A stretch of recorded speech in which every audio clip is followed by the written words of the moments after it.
അങ്ങനെ ചിരിച്ചിട്ടില്ല. ആലിമീങ്ങളോട് അള്ളാഹുവിന്റെ റസൂലിന്റെ പ്രത്യേകമായ പ്രഖ്യാപനമാണ്, നിങ്ങൾ പൊട്ടിച്ചിരിക്കരുത്, ഇൽമു വായിൽ നിന്ന് തെറിച്ചു പോകുമെന്നാണ്. അള്ളാഹു നമുക്കൊക്കെ ഗൗരവത്തോടു കൂടി ജീവിക്കാൻ അള്ളാഹു നമുക്ക് തൗഫീഖ് തരുമാറാകട്ടെ. ഇവിടെ ഇരിക്കുന്നവർക്കൊക്കെ ഒരു കണക്കിന് ഈ പ്രഭാഷണ മേഖലയിൽ വരാത്ത ഉസ്താദുമാരൊക്കെ വലിയ ഭാഗ്യവാന്മാരാണ്.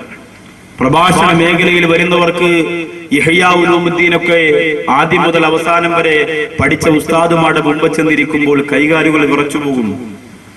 വല്ലാത്ത ഭയപ്പാടാണ്, വല്ലാത്ത സങ്കടമാണ്. അല്ലാഹു തആല മനസ്സിനെ നമുക്ക് ശുദ്ധീകരിച്ചു തരുമാറാകട്ടെ.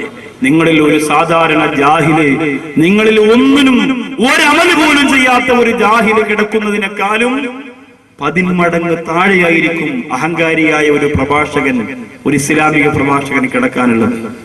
നിങ്ങൾ ദുആരക്കണം, അല്ലാഹു സുബ്ഹാനഹു വ തആല മരിക്കുന്നത് വരെ പടച്ചവന്റെ ദീൻ പറഞ്ഞ് ഒരു നാണയത്തൊട്ട് പോലും കൈനീട്ടി എനിക്ക് ഇത്ര വേണമെന്ന് പറഞ്ഞ് വാങ്ങി ജീവിക്കുന്ന ഒരു അവസ്ഥ അല്ലാഹു മരിക്കുന്നത് വരെ തരാതിരിക്കട്ടെ. ഇതിനപ്പുറം എനിക്കൊന്നും പറയാൻ കഴിയില്ല. നിങ്ങൾക്ക് പലർക്കും അറിയില്ല, ഇത് കച്ചവടമല്ല, ഇത് പൂരപ്പറമ്പല്ല, ഇത് ഉത്സവമല്ല, ഇത് സർക്കസ് അല്ല, ഇത് നാടകമല്ല, അള്ളാഹുവിന്റെ ദീനാണ്. നിങ്ങൾക്കറിയോ, ഹസ്ബി അല്ലാഹു വ നിഅമൽ വക്കീൽ എന്ന് 3 പ്രാവശ്യം പറയാതെ, ഉഫവ്വിദു അംരി ഇലല്ലാഹ് എന്ന് 3 പ്രാവശ്യം പറയാതെ എഴുന്നേറ്റെന്ന് പ്രസംഗിക്കാൻ നമുക്ക് കഴിയാത്തത്, ഇതിലൊക്കെ അള്ളാഹുവിന്റെ അപാരമായ കരവിരുതുകളാണ്. അള്ളാഹു സുബ്ഹാനഹു വ തആല തരുന്ന വലിയ അത്ഭുതമാണ് അതൊക്കെ.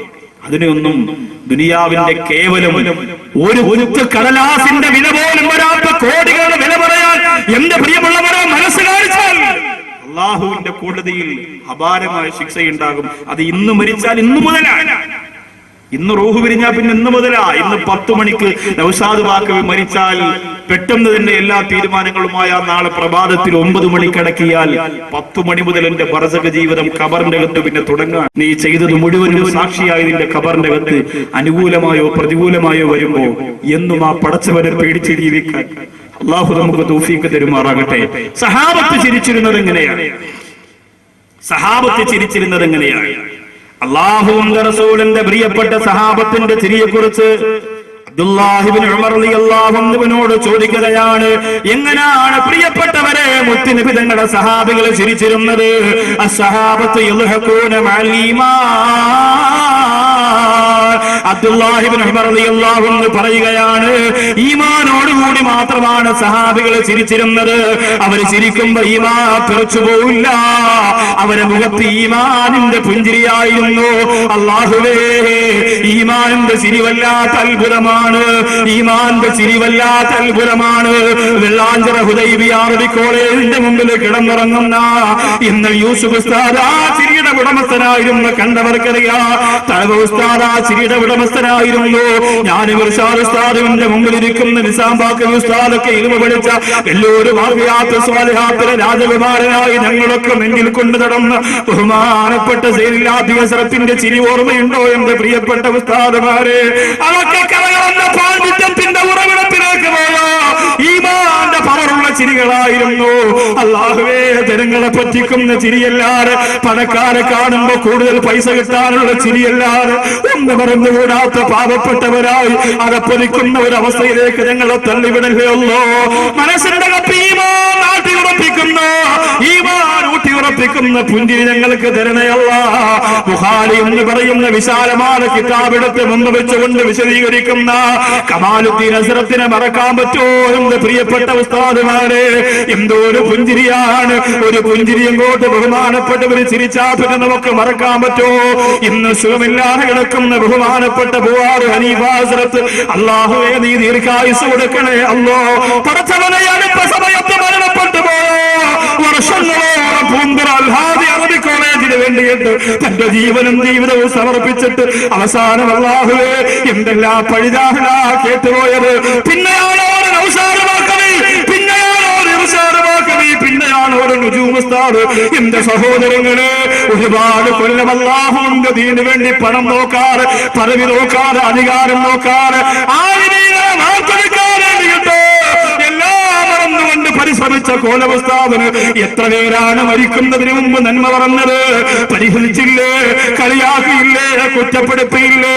അതുകൊണ്ട് തളരേണ്ട പണ്ഡിതന്മാരെ, ഒരിക്കലും തളർന്നു പോകേണ്ട പ്രിയപ്പെട്ട ഉസ്താദുമാരെ, അല്ലാഹുവേ ബഹുമാനപ്പെട്ട കോല ഉസ്താദിന്റെ ഖബർ നീ വിശാലമാക്കി കൊടുക്കണേ അല്ലോ.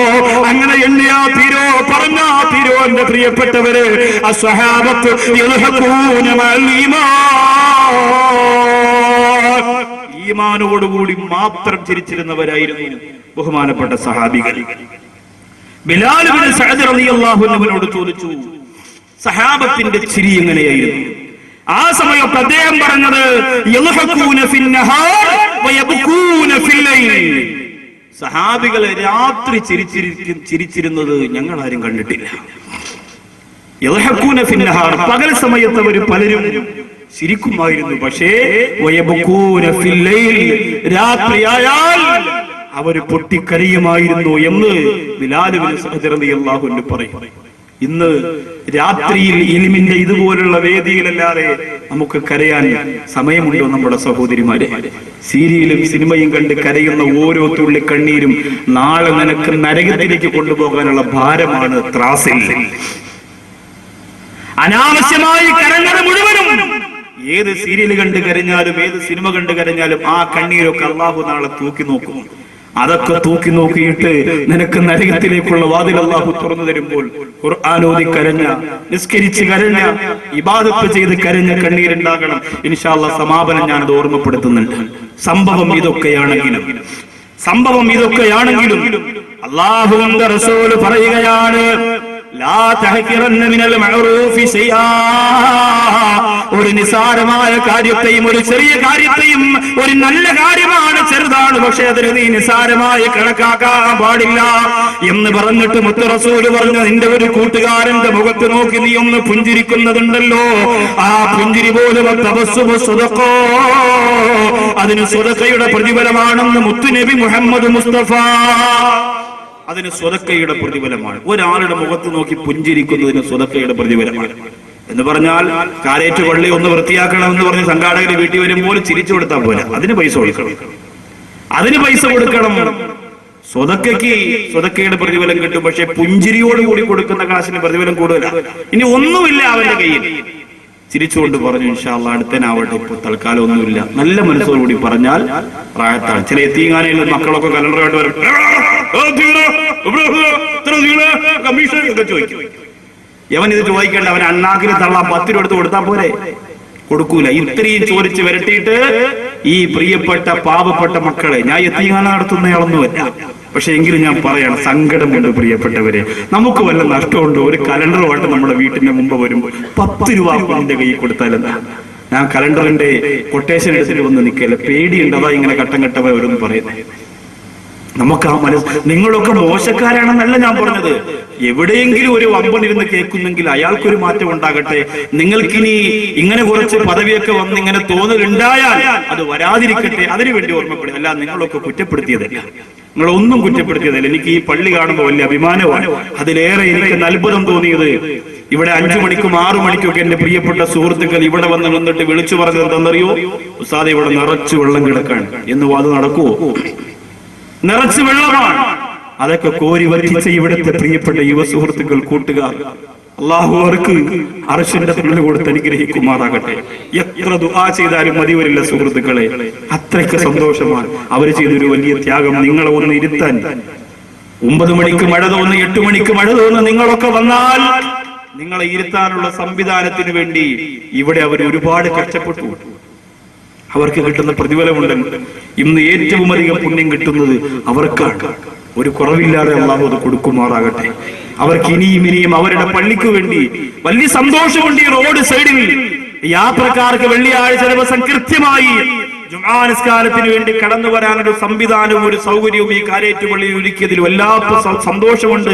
പക്ഷെ അത് കേവലം ഒരു യാത്രക്കാരുടെ ജുമാ മാത്രമായി മാറാതെ ഇവിടുത്തെ ജനങ്ങൾ അതിനെ നെഞ്ചോട് ഏറ്റെടുത്ത് വെച്ചിരിക്കുകയാണ്. അവര് അൽഹംദുലില്ലാഹ് വളരെ സന്തോഷത്തിലാണ്. ഒരേ ഒരു സങ്കടം മാത്രമേ ഇന്ന് എനിക്കും ഇർഷാദ് ഉസ്താദിനും ആ പള്ളിയുടെ ഹുക്കുമുകളെ കുറിച്ച് അറിവുള്ള ആലിമീങ്ങൾക്കൊക്കെ ഒരേ ഒരു വേദന മാത്രമേ എന്നുള്ളൂ. എന്താണെന്നറിയാം?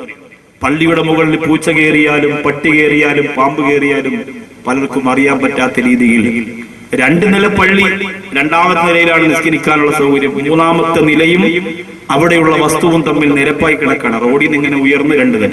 പിന്നെ മുകളിലത്തെ വസ്തുവും 3ാമത്തെ നിലയുടെ 2ാമത്തെ നിലയുടെ മുകൾ ഭാഗവും ഒരുപോലെ നിരപ്പാണ്. 2ാമത്തെ നിലയിലേക്ക് ഈ പുരയിടത്തിൽ നിന്ന് പട്ടി കയറും, പൂച്ച കയറും, നജസ്സുകളൊക്കെ വന്ന് വീഴും. പള്ളിയുടെ മുകൾ ഭാഗം മുഴുവനും അള്ളാഹുവിന് വേണ്ടിയുള്ളതാണ്. ഒരു പള്ളി താഴെ നമ്മൾ 1 നില കെട്ടിയാൽ ആ നിലയിൽ 100 നില കെട്ടിയാലും അത് അള്ളാഹുവിന്റെ സ്ഥലമാണ്. അത്രയും ഭാഗം അള്ളാഹുവിനുള്ളതാണ്. അപ്പോ അതൊരു വലിയ സങ്കടം മാത്രമേ ഉള്ളൂ. അതിന് ഈ പേമാരിക്കിടയിൽ വന്നുകൂടിയ ഈ ജനസാഗരത്തിനോട് അത് ഓർമ്മപ്പെടുത്താൻ എനിക്ക് കഴിയുള്ളൂ. അതിനെ സഹായിക്കുമോ എന്ന് ചോദിക്കാൻ എനിക്ക് പേടിയാവുവാൻ. എങ്ങനെ നിങ്ങൾ അത് ഏറ്റെടുക്കുമെന്ന് എനിക്കറിയാം. എങ്ങനെ ആയെങ്കിലും അതവിടെ ഇരിക്കട്ടെ, പിരിവ് തുടങ്ങുന്നുമില്ല, അതവിടെ തന്നെ ഇരിക്കട്ടെ.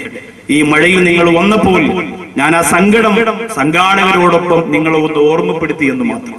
എന്റെ പ്രിയപ്പെട്ട ഉമ്മബെങ്ങന്മാർ, സഹോദരങ്ങളൊന്നും മനസ്സ് വെച്ചാൽ ഒരു പക്ഷേ അൽഹംദുലില്ലാഹ് താഴെ ഇബാദത്ത് ചെയ്യുന്ന പള്ളിയുടെ മുകളിൽ ഇങ്ങനെ ജന്തുക്കളും പ്രാണികളും ഒക്കെ കടന്നു വരുന്നതിനെ ഒരു കെട്ടി മറച്ച് നമുക്ക് ഒഴിവാക്കിയെടുത്ത ഒരു വലിയ ശിക്ഷയിൽ നിന്ന് രക്ഷപ്പെടാൻ പറ്റും നമ്മളൊന്ന് ശ്രമിച്ചാൽ. അതല്ല വേറെന്തെങ്കിലും ചിന്തയിൽ ഒരുപാട് പേര് സഹായിക്കാനുണ്ടല്ലോ, നമ്മളെ കൊണ്ട് പറ്റൂല, ഞാൻ ആ പള്ളിക്ക് കൊടുത്തു ഈ പള്ളിക്ക് കൊടുത്തു, അങ്ങനെയൊക്കെ ഉള്ളവരുണ്ടെങ്കിൽ അവരോട് ചോദിക്കാനും പറയാനൊന്നും ഞാൻ ആളല്ല. നല്ല മനസ്സോടുകൂടി 10 രൂപയാണെങ്കിൽ